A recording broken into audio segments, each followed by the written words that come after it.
Is it true? Half of the Yellow Sun means so much to me in so many ways, and I mean emotionally. I mean it's a book I'm very proud of, but it's also a book that has a lot of emotional meaning for me. Mostly because I talked to family. My grandfather's died in Biafra, so it was deeply emotional for me, and every page of that book matters to me. The war was always there, and so I knew Ara is war. I knew Ara, I don't know if Ara, there was always Ara, but I didn't quite know the details, what had happened, what did it mean, until I started reading about it on my own. So the details I later got to know happened because I asked questions.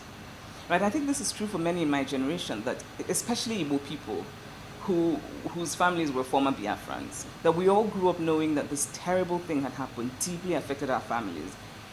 But most of the adults in our lives didn't really talk about these things in detail, and for many of them still haven't. I've heard from many people who read half of The Yellow Sun and said that the novel for them was an entry point into their history. So they would read the book and go back and ask their father, where were you in 1967?